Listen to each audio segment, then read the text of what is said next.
மாதிரி சொல்லிட்டு வசனம் தெளிவாக இருக்குது. அப்போ ஒருத்தருக்கு ஒருத்தர் ஊக்கமாக ஜெபம் பண்ணும்போது நீதிமான் செய்யும் ஊக்கமான வேண்டுதல் மிகவும் பலனுள்ளது. ஏன்னா யாக்கோபு சும்மா எழுதலை. ஏன்னா வேதத்தில் உள்ள எழுத்தாகிலும் எழுத்தின் ஒரு உறுப்பாகிலும் ஒளிந்து போ, வானம் பூமி கூட ஒளிஞ்சு போயிடும். வேதத்தில் உள்ள எழுத்தில் உள்ள உறுப்பு கூட ஒரு டாட் கம்மா அது கூட ஒளிஞ்சு போவாதுன்னு கடவுள் சார். அப்போ இதெல்லாம் எதுக்கு சொல்லியிருக்கிறார்?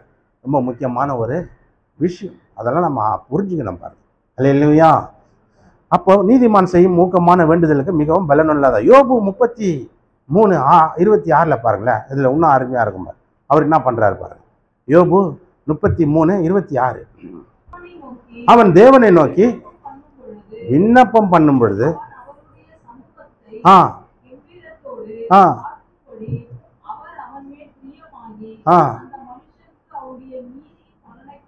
அல்லேலூயா.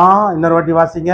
அவன் தேவனை நோக்கி விண்ணப்பம் பண்ணும் பொழுது அவன் அவனுடைய சமூகத்தை கம்பீரத்தோடு பார்க்கும்படி அவர் அவன் மேல் பிரியமாகி அந்த மனுஷனுக்கு அவனுடைய நீதியின் பலனை கொடுப்பார். நீதியின் பலன்.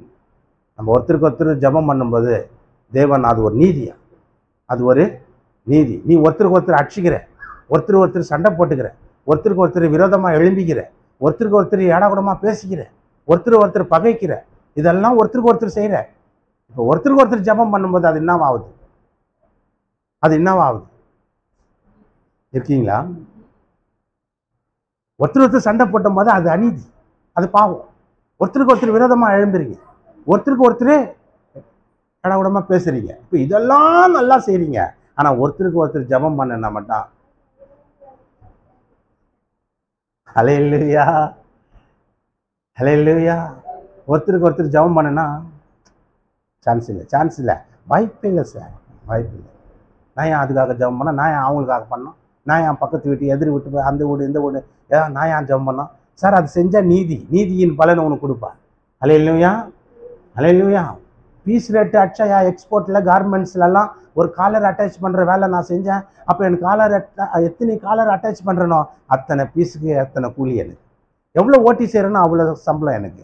அந்த மாதிரி எவ்வளோ வேலை செய்யோ அவ்வளோ கூலி கிடைக்குதுன்னா எவ்வளோ நீதி செய்யோ அவ்வளோ நீதியின் பலன் உனக்கு கிடைக்கும். கரங்களை தட்டி தேவனை மகிமைப்படுற.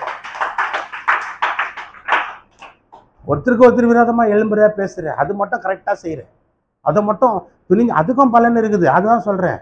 அசுத்தமாக இருக்கிறவனுக்கும் பலன், நீதியை செய்கிறவனுக்கும் பலன். அநியாயம் செய்கிறவனுக்கு அநியாயத்துக்கு ஏற்ற பலன் அவனுக்கு குவிஞ்சு கிடக்குது. அல்லேலூயா அல்லேலூயா. ஒரு அம்மா பயங்கர கெட்ட வார்த்தையாகவே பேசும். எந்த வார்த்தை பேசினாலும் அந்த ஒரு கெட்ட வார்த்தை கூட இருக்கும். தனியாலாம் அந்த அம்மா நார்மலாக ஒரு நல்ல வார்த்தை பேசி நான் கேட்டதே இல்லை. எந்த வார்த்தை பேசினாலும் அடிஷ்னலாக ஒரு ஸ்டெப்னி மாதிரி அந்த வார்த்தை கூட சேர்த்து எது பேசினாலும் ஒரு கெட்ட வார்த்தை அப்படி சேர்ந்தே வரும்.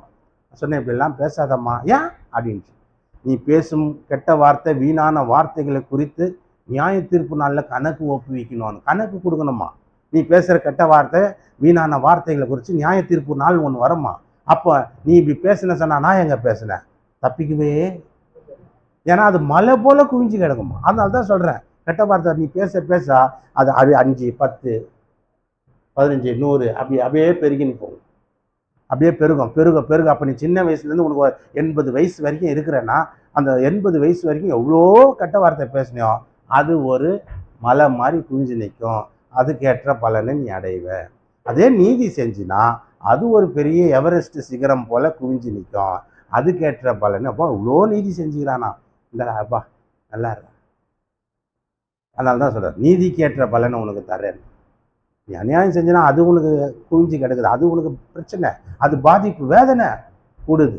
அப்போ நீதி செஞ்சால் உனக்கு நீதிக்கேற்ற பலனை தேவன் தர்றார். அதனால தான் ஒருத்தருக்கு ஒருத்தர் ஜெபம் பண்ணுங்க அப்படின்றார். இது செஞ்சால் ஒரு நீதி, இதுக்கேற்ற பலன் உனக்கு கொடுப்பார். திருப்பி அந்த 26ஆம் வசனம் வாசிக்கிற பாருங்க.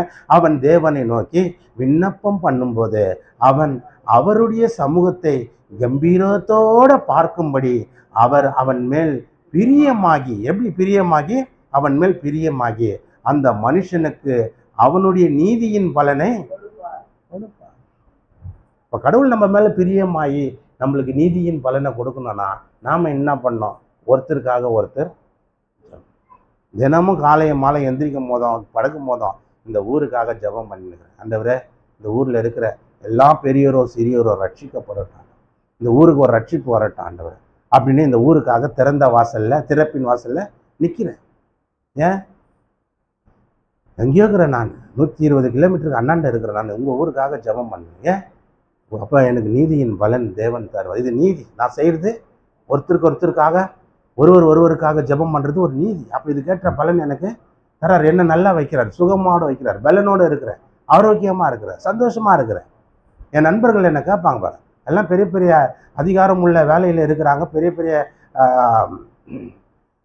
அரசு அதிகார ஊழியமாக செய்கிறாங்க, நிறைய பேர் வசதி வாய்ப்புகளோடு வாழ்ந்து வராங்க.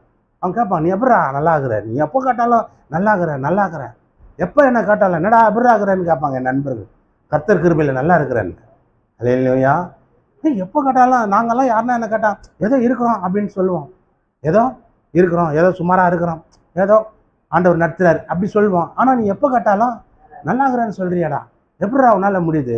கர்த்தர் நிச்சயமாக நீதி செஞ்சால் நீதிக்கு ஏற்ற பலன் கொடுக்காம போக மாட்டாருங்க. கண்டிப்பாக போக மாட்டார், கொடுப்பார், நீதி கொடுப்பார், நீதிக்கு ஏற்ற பலனை கொடுப்பார். நல்லா இருக்கிறேன் நான். ஏன் நல்லா இருக்கிறேன்?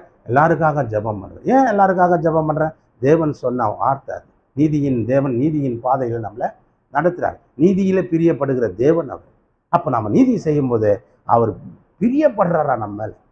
அல்லேலூயா. நீதியின் பலனையும் நமக்கு கொடுத்துட்றார். அதனால தான் நீதியை செய்ய. அநியாயம் செஞ்சுன்னா அதுக்கேற்ற பலனை மூட்டை கட்டி முதுகில் சுமக்கிறது மாதிரி இருக்காங்க. ஐயோ கஷ்டமாக இருக்குது சார், ஐயோ வாழ்க்கையில் ஏன் தான் பிறந்தமோன்ற மாதிரி இருக்குது சார், இப்படியெல்லாம் நிறைய பேர் சொல்கிற வார்த்தையை கேட்டிருக்கோம். ஏன் தான் பிறந்தமோன்னு தெரில சார், ஏன் தான் நான் பிறந்தனோ தெரில அப்படின்னு. அல்லேலூயா. கர்த்தர் நல்லவர். நம்ம அவர் கர்த்தர் நல்லவர் என்றதை ருசிக்கிறதும் கிடையாது, அவர் மேல் நம்பிக்கை வைக்கிறதும் கிடையாது. அதனால தான் நம்மளுக்கு எல்லாமே சூனியமாக இருக்குது, தரித்திரமாகுது, தொட்டது துலங்காமல் போகுது, செய்வது வாய்க்காமல் போகுது. ஏன்? நீதியின் காரியத்தை ஒன்று கூட செய்கிறதே கிடையாது. ஒருவர் ஜெபம் பண்ணாலே அதுவே பெரிய நீதி. அதுக்கேற்ற பலனை நமக்கு தராது. சங்கீதத்தில் பட்சம் இல்லையா, என்ன பட்சம்? உன் நீதிக்கு தக்கதாக பலனை உனக்கு தருவார், பதில் தருவார். உன் கைகளின் சுத்தத்திற்கு தக்கதாக உனக்கு சரி கட்டுவார். ஏதோ ஒரு 50 ரூபாய் காணிக்க போட்டேங்க சார், என்ன சார்னு கேட்காத. கண்டிப்பாக உனக்கு ஏதோ ஒரு ரூட்டில் அதை சரி கட்டுவார். அல்லேலூயா. உன் கையின் சுத்தம் அது. ஆண்டவர் நம்மளுக்கு பலன் கொடுத்தாரா, வருமானம் கொடுத்தாரா, வேலை கொடுத்தாரா, அவருக்கு 10ல் ஒரு பங்கு ஏதோ ஒரு காணிக்க நான் கொடுக்குறேன்னா அதை உனக்கு சரி கட்டாமல் விட மாட்டார், சரி கட்டுவார். ஒரு கலசம் தண்ணி கொடுத்தாலே அதுக்கேற்ற பலனை கொடுக்குற தேவன் அவர். அல்லேலூயா. உன் கைகளின் சுத்தத்திற்கு தக்க பலனை கொடுப்பார். பாருங்க, மத்தேயு